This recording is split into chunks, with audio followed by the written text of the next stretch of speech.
Today to find someone who's been on the job for more than 50 years, let alone one that doesn't pay. Our news reporter Grace Dominguez introduces us to one woman who's done just that, inspiring others to think about what it means to volunteer.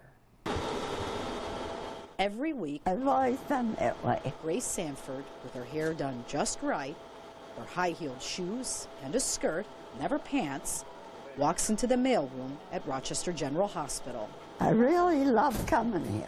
She sorts, she stamps, and sends the hospital's mail. Are these the more expensive ones, honey? One of her many volunteer duties over the years. I delivered mail and flowers, and I got the job at the desk. Decades ago, when Grace's two daughters started school, she wanted to stay busy.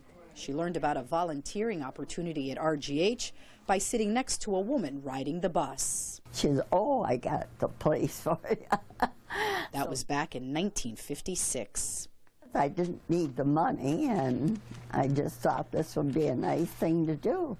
I've always liked to be with people, and I like to help people when I can. Hospital officials say in her humble, positive, inspiring, and energetic way, Grace has given 19,000 hours of her time. What made you stay all of these years here? Because you could have gone and done other things. Oh, I could have, yes, but I liked it here, and I was happy here. Over the years, Grace did start to slow down a little bit, but she never wanted to stop volunteering here. And they didn't want her to stop either. So when it became difficult for her to walk long distances, the hospital would valet her car. Is a way for us to say, you know, you've given back more than we could ever give to you, but in this little way, we want to make sure that you're here. I have a little stand where I have Bible verse that I read every day, and I picked it up and I tried to read it, and I thought, I can't see that. In the last few months, Grace lost some vision in one of her eyes. She stopped driving distances. So the girls in the flower room, as she calls them, now bring her back and forth to work. One picks me up in the morning, the other takes me home in the afternoon.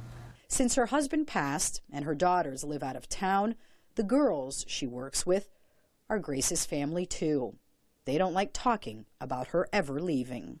When she talks about it, I go, "No, Grace, just come in, just even sit in the chair. We don't care if you even don't do anything. Just come in and sit." In July, Grace Sanford will turn 100 years old. Okay. She wants her family to be all together to celebrate.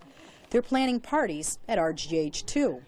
What's not planned is any kind of goodbye. No, I'm just hating to think of leaving this place. It's part of my life. I've just enjoyed every time I come here. I'm happy. Grace Dominguez,